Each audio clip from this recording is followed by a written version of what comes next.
दोस्तों नमस्कार। स्वागत है आप सभी का अभियान सिविल सर्विसेज में। और दोस्तों हमारी टेस्ट सीरीज जो है आज लॉन्च हो रही है, यानी कि संडे से आपको ये पेपर देना होगा। आज सैटरडे है और ये जो है संडे, प्रत्येक संडे जो है ये कुल 16 टेस्ट होंगे और हमारे पास लगभग 12 संडे हैं। तो उनमें हम लोग क्या करेंगे, 16 पेपर जो है कंडक्ट कराएंगे यहाँ पर। और ये पहला है, ये सभी के लिए निःशुल्क है और इसको आप लोग किस प्रकार से एक्सेस करेंगे इसके बारे में हम लोग बात करेंगे। नमस्कार दोस्तों, स्वागत है आप सभी का अभियान सिविल सर्विसेज में। मैं आपका दोस्त धनंजय सिंह, अभियान सिविल सर्विसेज का फाउंडर और अभियान समसामयिकी का संपादक, आप सभी का स्वागत करता हूं। दोस्तों आज से जो हमारी टेस्ट सीरीज शुरू हो रही है इसकी कुछ विशेषताएं हैं और इसको कैसे आप एक्सेस करेंगे ये सभी के लिए फ्री रहेगी। और इसको कैसे आपको ऐप पे अपलोड करना है, आप हमारे फाउंडेशन कोर्स में चले जाएंगे।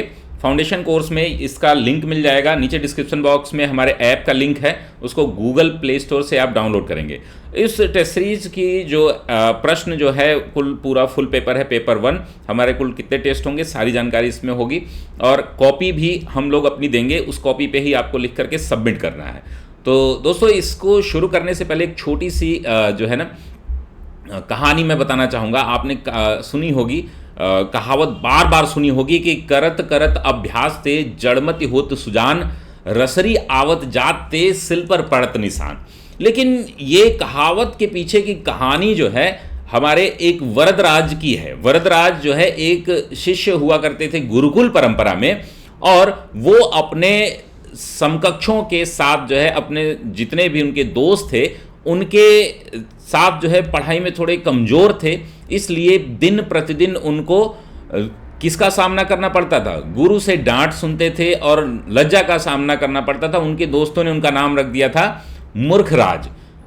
एक दिन क्या होता है कि गुरुजी उनको कहानी उनको बताते हैं कि ये फला पाठ है, आप सभी लोग याद करेंगे। और सभी बच्चों से पूछते हैं, सभी बच्चे जो है उसका जवाब दे देते हैं, सभी को पाठ याद रहते हैं, लेकिन वरदराज को एक शब्द भी याद नहीं रहता। फिर अगले दिन डांट फटकार लगाते, फिर बोलते अगले दिन अब तुम तैयार करके आओ। फिर वरदराज का जब नंबर आता है तो वो पता चलता है कि उसे कुछ नहीं आ रहा है, उसे कुछ भी समझ में नहीं आ रहा है। फिर वो निर्णय लेता है कि वो गुरुकुल छोड़ करके अपने गांव भाग जाएगा। गांव भागते समय जो है वो रास्ते में सत्तू लिया था जो खा रहा था, उसके बाद वो उसे प्यास लगी और वो पानी पर गया, पानी पीने के लिए कुएं पर गया। अब कुएं पर जाते ही उसने देखा कि एक रस्सी जो है वो एक पत्थर को धीरे धीरे एक मुलायम रस्सी जो है एक पूरे कठोर पत्थर को रगड़ करके क्या कर रही है, उस पे निशान बना चुकी है और गहरे निशान बने हुए हैं। इस छोटी सी घटना ने वरदराज का जीवन पूरा जो है चेंज कर दिया और वो वापस लौट करके गुरुकुल आया और एक बड़ा ही मेधावी छात्र बना। तो दोस्तों इस करत करत अभ्यास ते जड़मति होत सुजान, रसरी आवत जात ते सिल पर पड़त निशान, ये कहानी जो है बड़ी ही कहावत बड़ी फेमस है। और आप सभी से मैं निवेदन करता हूं कि आप सभी लोग जो है प्रतिदिन एक प्रश्न लिखें। प्रश्नोत्तरी का कार्यक्रम हमारा चल रहा है, डेली आंसर राइटिंग। तो डेली आंसर राइटिंग जो है आप करें और यहाँ पर हम लोग बहुत सारे प्रोग्राम जो है ला रहे हैं जो कि आपकी आंसर राइटिंग से संबंधित होगा। कोई भी संस्थान, कोई भी आपका इंस्टीट्यूट, चाहे ऑफलाइन हो चाहे ऑनलाइन हो, हमारे टक्कर में आपको नहीं मिलेगा। आप हमारे यूट्यूब चैनल से जुड़े रहिए। चलिए शुरू करते हैं दोस्तों। तो ये पूरा जीएस पेपर 1 का टेस्ट है और इसके इंस्ट्रक्शन दिए गए हैं। 20 प्रश्न कुल दिए गए हैं। जैसे आयोग का रहता है, खंड अ से 10 प्रश्न हैं जो 125 शब्द के होंगे और खंड ब से जो है 10 प्रश्न हैं जो 200 शब्दों के होंगे। हिंदी और अंग्रेजी दोनों में ही प्रश्न पेपर आपको मिलेगा, लेकिन इसके उत्तर जो है आपको केवल हिंदी में, जो हमारा मॉडल आंसर होगा वो हिंदी में रहेगा, लेकिन इसको मैं एक्सप्लेन करूंगा। एक एक क्वेश्चन जो इंग्लिश मीडियम के लोग होंगे वो अपना ट्रांसलेट कर सकते हैं। एक्सप्लेनेशन में कीवर्ड्स में सारे यूज करूंगा। प्रश्न संख्या 1, प्रश्नों की प्रकृति बहुत ही सोच समझ के हमारी एक्सपर्ट टीम द्वारा बनाई जा रही है। 3-4 लोगों की टीम है जो पूरा अध्ययन करके एकदम हूबहू आपको आयोग की फीलिंग यहां पर आएगी। क्या भारतीय दर्शन वर्तमान में घटित होने वाली वैश्विक समस्याओं के समाधान करने में उपयोगी सिद्ध हो सकते हैं? उचित तर्कों के द्वारा अपने उत्तर की पुष्टि कीजिए। बहुत ही शानदार प्रश्न है। Can Indian philosophy prove useful in solving the global problems that are happening at present, justify your answer with suitable arguments. तो आपने भारतीय दर्शन को खट दर्शन के नाम से जाना जाता है। मैं थोड़ा सा हिंट दे दूंगा, सभी प्रश्नों पे हिंट नहीं दूंगा मैं, कुछ अच्छे प्रश्न हैं जिनको नहीं लिखना समझ में आ रहा है वो अभी जो लोग नए हैं बिल्कुल वो टेस्ट सीरीज अटेम्प्ट करेंगे। कुछ ही प्रश्न, 4 प्रश्न आ रहे हैं, 5 प्रश्न आ रहे हैं तो भी करिए। और जो लोग 84 प्लस जिसके हो रहे हैं जनरल के, और गर्ल्स में जिनके 74 प्लस हो रहे हैं मार्क्स, क्वेश्चन, और एससी में 76 प्लस जो है गर्ल्स के, और 74 प्लस एससी के अगर हो रहे हैं आपके, तो आप जरूर तैयारी शुरू कर दीजिए मुख्य परीक्षा की। तो इसको लिखेंगे कैसे? तो वर्तमान जो जीवन है ना, हम देख रहे हैं वर्तमान जो हम भारतीय या वैश्विक स्तर पर हमने चार्वाकी दर्शन प्राप्त कर लिया है। यावत जीवेत सुखम जीवेत ऋणम कृत्वा घृतम पीवेत, वही है आज, चाहे आईएमएफ हो, विश्व बैंक हो या हम हो, क्रेडिट कार्ड जीवन जीना शुरू कर दिए हैं। तो ये भारतीय दर्शन का सबसे निकृष्ट दर्शन माना जाता है। खट दर्शनों ने इसकी बड़ी कठिन आलोचना की है। तो उसमें किसका क्या महत्व है, तो आप देख सकते हैं कि वेदांत का क्या महत्व है। आज हम शंकराचार्य जी का और इनकी जो रामानुजाचार्य की जो मूर्तियां भारत में विभिन्न जगहों पर लग रही हैं, योग दिवस मनाया जा रहा है। तो आप देखेंगे कि जैन, बौद्ध, सांख्य, आपका योग, वेदांत, मीमांसा और ये न्यायिक, ये सभी जो है आप खट दर्शन के बारे में जितना भी थोड़ा थोड़ा 2-2 लाइन जानते हैं उसको लिखेंगे और प्रॉब्लम सॉल्विंग चीजों को लिखेंगे। ठीक है ना, बड़ा मजेदार प्रश्न है। और अगर शब्द सीमा 200 हो जाती है कोई दिक्कत नहीं, ठीक है, हम लोग आंसर 200 में सारे शब्दों को देंगे, 125 में आपको लिखना है। चलिए अगला प्रश्न देखते हैं दोस्तों। आशा करता हूं आपको पेपर समझ में आएगा, पसंद आएगा। वैज्ञानिक उपलब्धियों के संदर्भ में प्राचीन भारत के वैज्ञानिकों की उपलब्धियों को आधुनिक भारत के वैज्ञानिकों की उपलब्धियों से किसी भी मामले में कमतर नहीं आंका जा सकता। उपर्युक्त कथन की विवेचना कीजिए। कितना बढ़िया प्रश्न है। In terms of scientific achievements, the achievements of scientist of ancient India can not be undermined in any respect by the achievements of scientist of modern India. Discuss the above statement. ये दूसरा प्रश्न है दोस्तों, और इस तरीके के जो प्रश्न हैं उनको बड़ा ही लिखने में अच्छा लगता है, लेकिन इसकी समझ होनी जरूरी है। जो लोग नहीं लिख पाएंगे इसके मॉडल आंसर भी यहां पर आपको उपलब्ध कराए जाएंगे। आधुनिक भारत के स्थापत्य कला के महत्व का वर्णन करें, 125 शब्दों में इसको लिखना है। Describe the importance of architecture of modern India. Clear है? तो एंशिएंट मेडिवल के आर्किटेक्चर आपने पढ़े होंगे, मॉडर्न इंडिया के आर्किटेक्चर, गोथिक कला आदि जो है आप लिखेंगे। अंग्रेजों के ज़्यादा योगदान को इसमें दिखाना पड़ेगा आपको। प्रथम औद्योगिक क्रांति ब्रिटेन में शुरू होने के पीछे प्रमुख कारणों का वर्णन करते हुए इस बात का भी वर्णन कीजिए कि चतुर्थ औद्योगिक क्रांति के लिए सबसे उपयुक्त देश आपकी राय में कौन हो सकता है। तो कमेंट बॉक्स में बताइए कौन हो सकता है। जो लोग नहीं भी लिखेंगे तो भी फोर्थ इंडस्ट्रियल रिवोल्यूशन जो है, जो कि कंटिन्यू है, उसके लिए उपयुक्त देश, बेस्ट जो कंडीशंस हैं वो कौन से देश में हो सकती हैं, इसको आपको बताना है।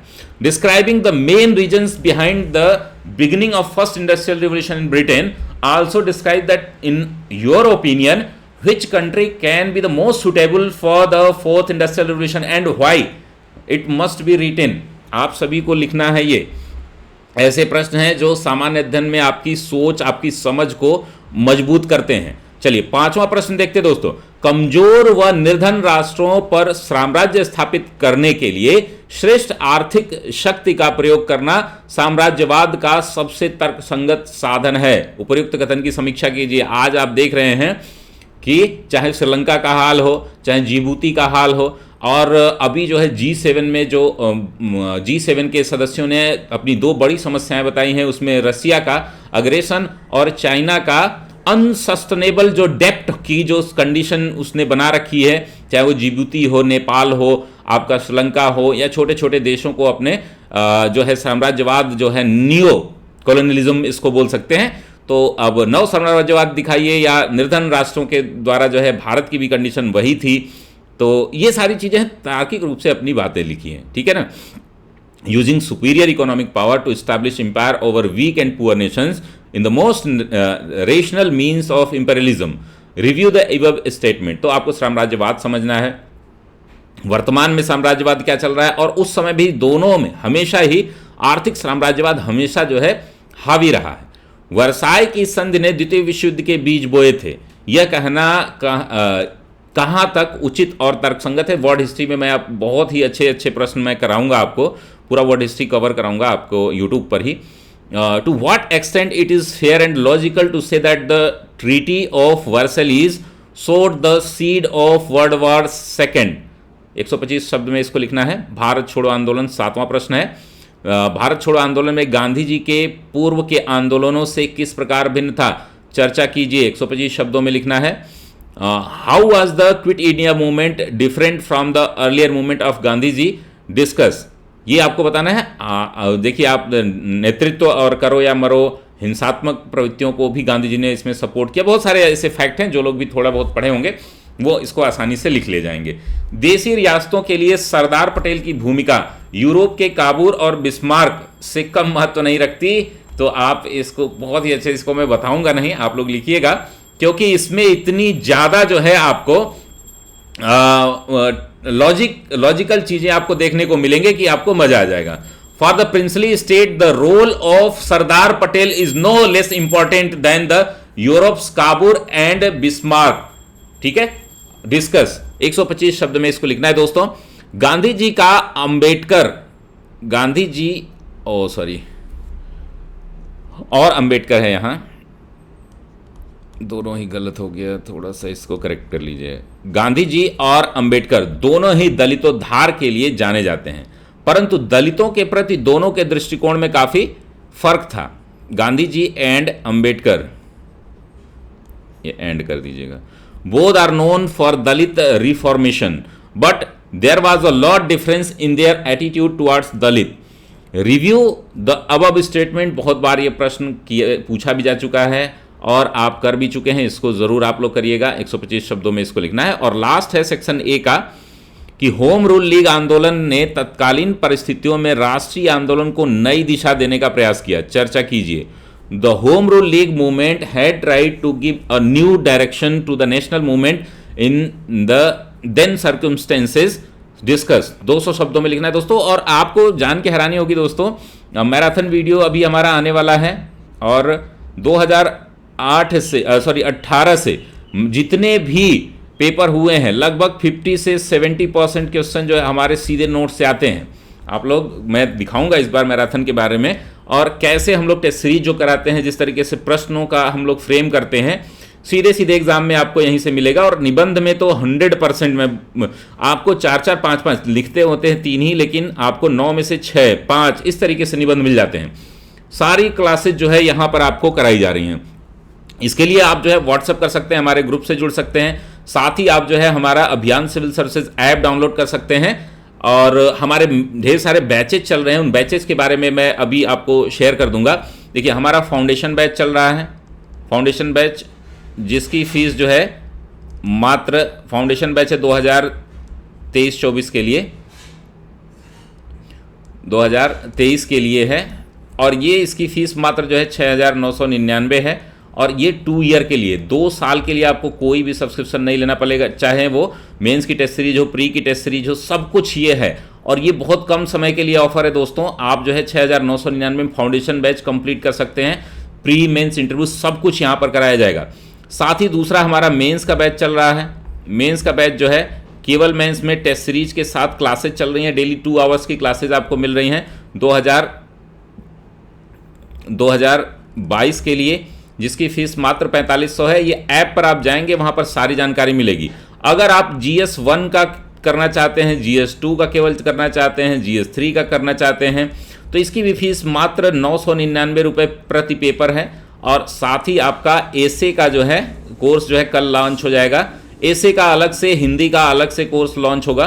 तो हिंदी और एसे कन्वेंशनल जो है, एसे हमारा जानते हैं आप लगभग 1499 का कोर्स होगा और ये 100% आपको वीडियो के साथ, लगभग इसमें 40 से 50 टॉपिक आपको मिलेंगे, कुछ पुराने और लगभग 17 से 18 हम लोग नए लिखते हैं, वो टॉपिक आपको मिलेंगे। तो ये 1499 में है। क्लासरूम के साथ साथ आपको PDF भी मिलेगा कंप्लीट। केवल PDF लेना होगा तो आप 750 हमारा कॉस्ट रहता है, आप सभी को पता ही है। मैक्सिमम लोग 5 से 7 हज़ार लोग इसमें इनरोल होते हैं। तो दोस्तों ये रहा। अगला प्रश्न हम देखते हैं। बढ़ती उपभोक्तावादी संस्कृति में परिवार में बुजुर्गों की आबादी स्वयं को उपेक्षित महसूस करने लगे हैं। बहुत ही अच्छा प्रश्न है, बड़ा ही प्रासंगिक प्रश्न है। उपयुक्त कथन की विवेचना कीजिए। In the growing consumerist culture the elderly population, senior citizens के बारे में बताना है आपको। In the family has started feeling neglected, discuss the above statement. 200 शब्दों में इसको लिखना है दोस्तों। अगला प्रश्न हमारा, सोशल मीडिया के इस युग में बच्चों के विरुद्ध होने वाले अपराधों की प्रवृत्ति में बढ़ने के प्रमुख कारणों का वर्णन करें तथा इस समस्या के समाधान हेतु अपने सुझाव प्रस्तुत करें। यह भी बड़ा ही प्रासंगिक प्रश्न है। Describe the main reasons for increasing trend of crimes against children in this age of social media and present your suggestions to solve this problem. 125 शब्दों में लिखना है दोस्तों इसको। प्रश्न संख्या 13 है, भारतीय मानसून को प्रभावित करने वाले प्रमुख कारकों का वर्णन करें। तो इसका सीधे सीधे यूट्यूब पर हमने क्लास ली है, वहीं से आपको पूरा मिल जाएगा। आप जो है ज्योग्राफी का लेक्चर देखिएगा। 4 लेक्चर हुए हैं जो फ्री क्लासेस में, और जो लोग हमारे पेड बैच ज्वाइन किए हैं उनको तो कंप्लीट ये हमने याद भी करा दिया है। Describe the major factors affecting the Indian monsoon, ठीक है ना, प्रभावित करने वाले कारकों के बारे में पूछ रहा है ये। भारत में मृदा अपरदन के प्रमुख कारकों का वर्णन करें। मृदा संरक्षण की कौन सी विधि वर्तमान में सर्वाधिक उपयुक्त है, इस बात की भी चर्चा करें। Describe the major factors of soil erosion is a very big problem of, आप देख रहे हैं पूरे वर्ल्ड की एक बड़ी समस्या हो गई है। और मिट्टी बचाओ के लिए सदगुरु जग्गी वासुदेव सेव सॉइल एक बड़ा मूवमेंट चला रहे हैं। बड़ा ही इंपॉर्टेंट प्रश्न है ये, प्रश्न पक्का इस बार एग्जाम में आ रहा है। इसको मोस्ट इंपॉर्टेंट रखिएगा और इसका उत्तर मैं बहुत शानदार तरीके से लिख के दिखाऊंगा आपको कि भारत में मृदा अपरदन के प्रमुख कारणों का वर्णन करें। मृदा संरक्षण की कौन सी विधि वर्तमान में सर्वाधिक उपयुक्त है, इस बात की चर्चा करें। Describe the major factors of soil erosion in India, which method of soil conservation is currently most suitable, also discuss this things. तो आपको बताना है कि कौन सा जो है सबसे कंजर्वेशन मेथड हमारा सबसे सही है। ठंडी और गर्म जलधाराओं का भौगोलिक तथा आर्थिक महत्व स्पष्ट कीजिए। तो जितने भी पश्चिमी किनारे हैं ना आप महाद्वीपों के, उसमें आप देखते हैं ठंडी जलधाराएं जहाँ से भी जाती हैं वहाँ मरुस्थल बनते हैं, और उसके लिए भारतीय मानसून में एल नीनो, पेरू की हम्बोल्ट की धारा जो है वो काफ़ी सहयोगी होती है। इसी प्रकार से जहाँ गर्म जलधाराएं जाती हैं वहाँ पर पोर्ट खुल जाते हैं। तो बहुत सारे इसके इम्पोर्टेंस, इसके इम्प्लीकेशंस हैं, आप इसको लिखेंगे। Explain the geographical and economic importance of cold and hot water stream, आप इसको बारे में बताना है। 15 नंबर का प्रश्न है। 16 नंबर का प्रश्न है दोस्तों, प्लेट विवर्तनिकी सिद्धांत को समझाते हुए इस आधार पर ज्वालामुखी और भूकंप की घटनाओं का वर्णन करें। बहुत ही इंपॉर्टेंट है। प्लेट टेक्टोनिक कई मामले में, जैसे हम लोग अभी इंडियन का जो ज्योग्राफिकल फीचर्स पढ़ रहे हैं, हम ज्योग्राफिकल जो है फिजिकल डिस्ट्रीब्यूशन पढ़ रहे हैं आपका, तो उसमें भी हमने आज प्लेट टेक्टोनिक के बारे में बात की थी कि हिमालय की उत्पत्ति में प्लेट टेक्टोनिक जो है बेस्ट सोल्यूशन है। ठीक है, तो हिमालय जैसे बहुत सारे पर्वत हैं जो उत्पत्ति के लिए हुए हैं, लेकिन ये ring of Pacific ring of fire है, और ये जो हमारे वोल्केनो हैं ये कैसे आते हैं, किस प्रकार से आते हैं, अर्थक्वेक कैसे आता है, सुनामी कैसे आती है, ये प्लेट टेक्टोनिक कैसे समझाता है। तो इसके जो है बाउंड्री फॉल्ट्स के बारे में आप थोड़ा सा लिख देंगे, आज मैंने बताया था क्लास में, उसको आप देख लीजिएगा। Explaining the theory of plate tectonic, describe the occurrence of volcano and earthquake on this basis. तो आपको पता है कि 3 प्रकार की हमारी बाउंड्री जो होती हैं वो टच होती हैं, तो एक दूसरे से जब टच होती हैं तो एक जो होती है एक दूसरे के विपरीत जाता है, एक दूसरे से दूर जाता है, और एक दूसरे से ट्रांसफॉर्म बाउंड्री, ठीक है ना। तो इसको जो है हम 3 प्रकार की बाउंड्री के रूप में जानते हैं, अभिसारी, अपसारी और ट्रांसफॉर्म्ड, 3 प्रकार की है, ठीक है। तो इसको आप लोग देख लीजिएगा किस प्रकार से। 17 नंबर का प्रश्न देखेंगे दोस्तों, बड़े ही अच्छे प्रश्न हैं मेरे ख्याल से। अगर प्रश्न आपको अच्छा लगे तो कमेंट बॉक्स में ज़रूर कमेंट करिएगा, इसके उत्तर और भी शानदार होंगे। भारतीय स्वतंत्रता संग्राम में उत्तर प्रदेश के योगदान की चर्चा करें। बार बार ये प्रश्न पूछेगा, यूपी स्पेशल से बहुत ज़्यादा प्रश्न बन नहीं पा रहे हैं, तो इससे जो है आप ज़रूर सीधे आपसे एग्जाम में मिल जाएगा ये, ठीक है ना। Discuss the contribution of Uttar Pradesh in the Indian freedom struggle, पूरा कंप्लीट लिख देना है आपको पूरे फ्रीडम स्ट्रगल के दौरान। बुंदेलखंड, ये बहुत ही इंपॉर्टेंट प्रश्न है, इस समय बुंदेलखंड पे काफ़ी फोकस किया जा रहा है, एक अलग राज्य की मांग भी कुछ लोग वहाँ पर उठा रहे हैं। बुंदेलखंड क्षेत्र के पिछड़ेपन के प्रमुख कारणों की चर्चा करते हुए सरकार द्वारा इसके विकास के लिए किए जाने वाले प्रयास का वर्णन करें। Discussing the main reasons for the backwardness of the Bundelkhand region, also describe the effort made by the government for its development. Clear है, 200 शब्दों में लिखना है। बहुत ही शानदार प्रश्न दोस्तों। अभी आप देख रहे हैं कि अर्जुन परियोजना है, बहुत सारी परियोजनाएं जो है वहाँ शुरू की जा रही है। नदी जोड़ो परियोजना वहाँ पर शुरू जो है, केन बेतवा लिंक में बहुत बड़ा बेनिफिट होने वाला है। और पनकी जो है, और हमारा जो कॉरिडोर बना है डिफेंस कॉरिडोर, उसमें भी बुंदेलखंड के कुछ ज़िले शामिल हैं। वन डिस्ट्रिक्ट वन प्रोडक्ट के माध्यम से गवर्नमेंट सपोर्ट कर रही है। बहुत सारे मेजर्स हैं जिनको आप देख सकते हैं। वहाँ पर पानी की सबसे बड़ी समस्या है, वाटर क्राइसिस है, वहाँ पर जो है ग्रीनरी की समस्या है, वहाँ पर जो है चंबल का कटान की समस्या है, बहुत सारी समस्याएँ हैं। गरीबी भूखमरी उत्तर प्रदेश में सबसे ज़्यादा है, वहाँ पर इंडस्ट्रीज़ नहीं है, रिसोर्सेज नहीं है, बहुत सारे उनके बारे में आप लोग लिखिएगा। उत्तर प्रदेश के प्रमुख लोकगीत यानी कि फोक सॉन्ग्स एंड लोक नृत्य यानी कि फोक डांसेस, ये मैं करा चुका हूँ, आप देख सकते हैं। बहुत आसान तरीके से आप लिख सकते हैं, जितने भी आप कजरी है, बिरहा है, लोकगीत आदि जो गाए जाते हैं। फिर डांस है हमारा, कथक है, लोक नृत्य तो ये कथक तो हमारा राष्ट्रीय है, लेकिन अन्य जो छोटे छोटे डांस है, नौटंकी है, इस तरीके के नृत्य और लोकगीतों के बारे में आपका वर्णन करना है। अच्छा प्रश्न है, यहाँ से आर्ट एंड कल्चर से कि यूपी से भी प्रश्न पूछा जाता है। Describe the main folk songs and folk dances of Uttar Pradesh. Uttar Pradesh में सिंचाई के प्रमुख साधनों का वर्णन करें। 200 शब्दों में इसको लिखना है दोस्तों। Describe the main means of irrigation of Uttar Pradesh, चाहे नहर हो, चाहे नलकूप हो, चाहे तालाब हो, चाहे नदियों के माध्यम से, नहरों के माध्यम से, किस प्रकार से कितना जो रोल है, किस एरिया का है, किस साधनों का है, उसके बारे में आप यहाँ पर लिखेंगे। अब तो सोलर पंप जो है कुसुम योजना के तहत भी दिए जा रहे हैं, ये भी एक बड़ा चेंजेस है। तो ये उत्तर प्रदेश से संबंधित है। ये टोटल 20 प्रश्न है दोस्तों। कमेंट बॉक्स में कमेंट जरूर करिएगा कि प्रश्नों की प्रकृति कैसी है, क्या कितने प्रश्न आप लिख सकते हैं, और इसको आप 24 घंटे में लिख करके दिखाएंगे। यानी कि इसकी जो टाइमिंग स्टार्ट होती है ना 9 AM टुमारो, यानी कि प्रत्येक संडे जो है आपको 9 AM पर से अगले मंडे 9 AM तक आपके पास टाइम है। उसके बाद जो है अप्लाई नहीं कर सकते आप, यानी कि कभी भी इस दौरान 3 घंटे बैठ करके आप लिख सकते हैं। जो लोग सिंसियर हैं वो कर सकते हैं, जो नहीं करना चाह रहे हैं तो अभी 5 प्रश्न आ रहा है 5 लिखिए, 6 आ रहा है 6 लिखिए, 4 आ रहा है 4 लिखिए, 10 आ रहा है 10 लिखिए, 20 आ रहा है 20 लिखिए, लेकिन लिखिए।